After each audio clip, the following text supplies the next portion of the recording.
Appropriately, right before lunch, we have Masterchef Singh. Chef Suzy Singh is a Chicago native that participated in an internationally broadcast reality show, Masterchef on Fox, and wowed the judges with her spicy, delicious, and smart dishes. Singh has done an amazing job fusing different styles of cuisine, where East meets West. In addition to conceptualizing and creating some amazing spicy recipes, her personality is equally as spicy. With her outgoing personality, unique flavors used in cooking, and amazing drive, the spicy chef made it to the top 4 in the competition, beating out thousands. Please welcome Suzy Singh.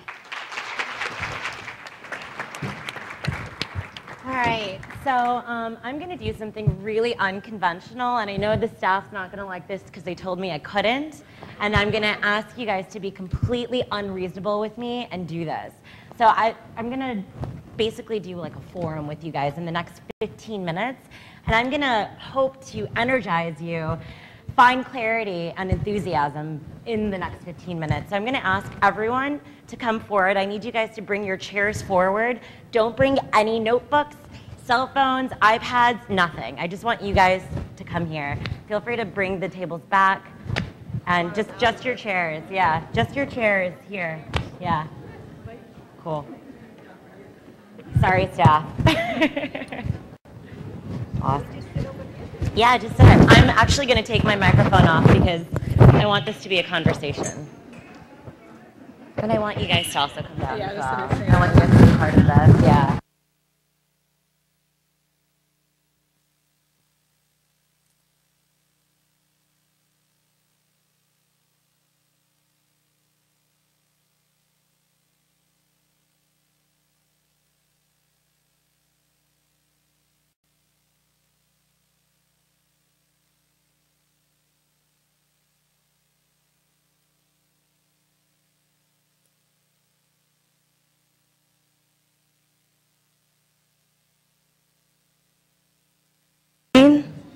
Yeah? Okay. So I'm going to give you a little bit about my background. So I did Masterchef on Fox, which is pretty awesome. Before that, I actually worked in neurosurgery. So I worked as a neural engineer for 7 years before I became a chef. And let me just give you my full background. So my parents came from India the year before I was born. My dad's an engineer, my mom's a computer analyst. My dad would work days, my mom would work nights, and it was so that they could support us so we could follow our dream.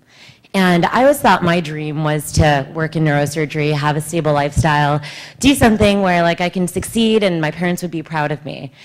But when I was working in neurosurgery, like I liked it, but I didn't love it. And so like I struggled with it for 7 years. I would actually switch jobs every 2 years. I would switch to like a different position, different company, because I thought maybe I wanted something bigger and better.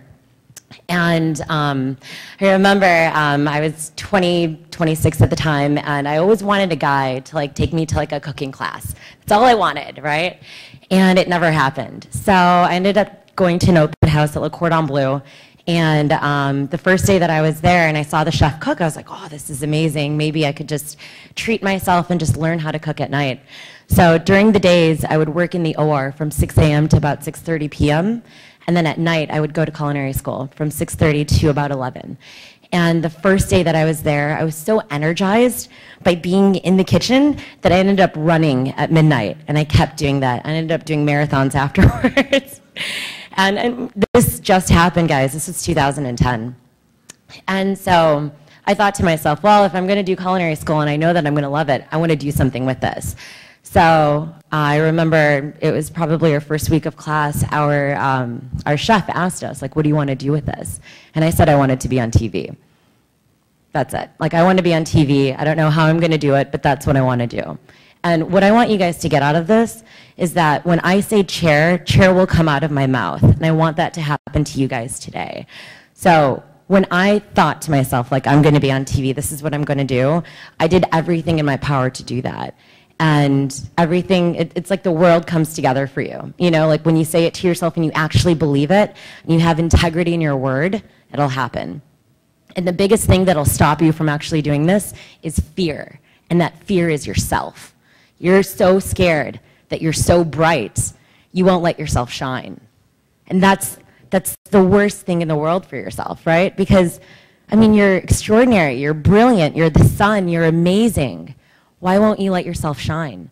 And so even during culinary school, I struggled a little bit with really going out there and doing it all out.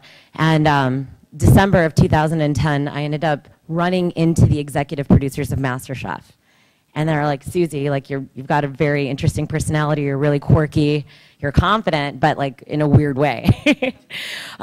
So why don't you just audition, see what happens? I ended up doing a butter chicken ravioli with lassi foam and pomegranate and mango caviar balls. And Graham Elliott, who's one of the judges on the show, was actually there in the second round. We had about 50,000 people audition. And we had 8 rounds of auditions. And at the very end, they asked me to go to LA. I thought I wasn't even going to make it when I was in LA.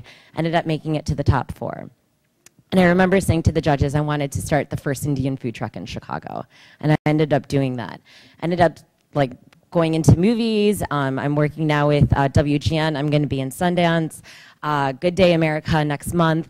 My life has changed in the last year and a half because I said chair, and chair came out of my mouth. And what I realized was that I actually find inspiration from the people around me. So I really want to do something interesting with you guys today. I want you to look to your person to the right. And this is going to be really uncomfortable, guys. I want you guys to face each other. Very uncomfortable, but I hope you'll just trust me on this, right? So face each other, face to face. Yeah. Does everyone have a partner? Yeah, to your right. All right. You got it? All right. So what I'm going to ask you guys to do, and this is only going to take a minute, I want you guys just to look at each other in the eyes, just for 1 minute. Don't say anything. Try not to laugh. I just want you guys to look at each other, and I hope that you find yourselves in each other. So just 1 minute. You guys ready? All right, we can't talk, guys. We can't talk while we're doing this. All right, on the count of 3. 1, 2, 3.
All right, guys, it's been about a minute.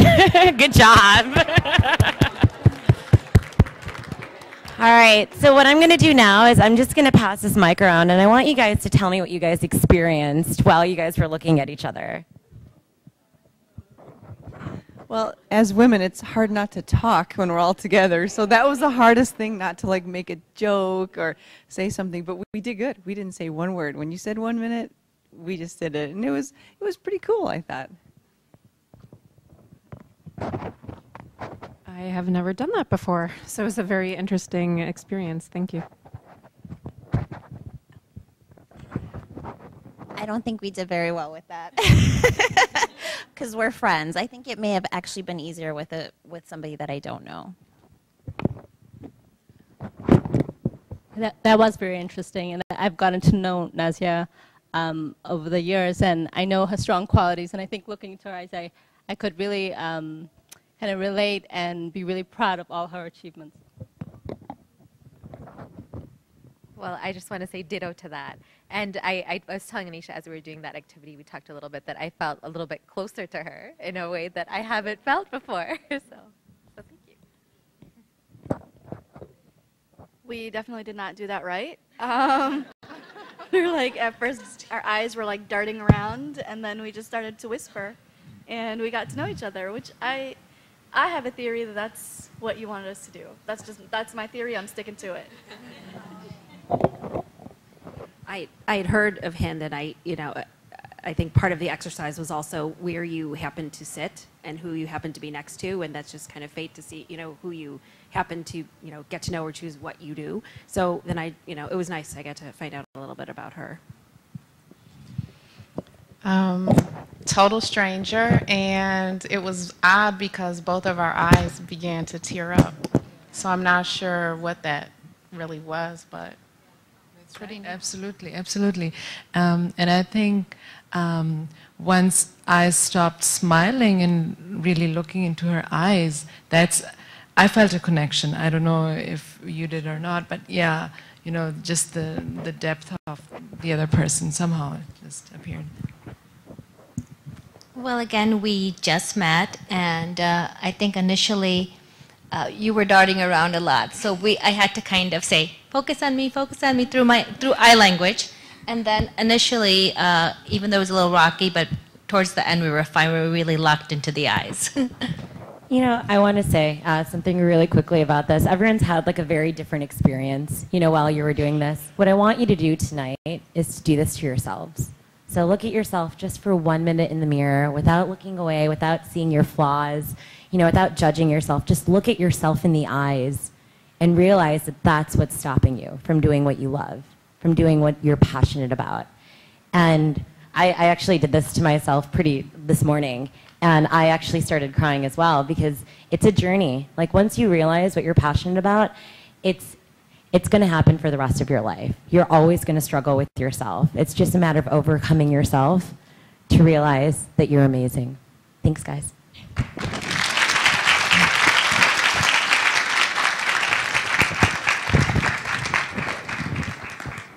you guys hungry?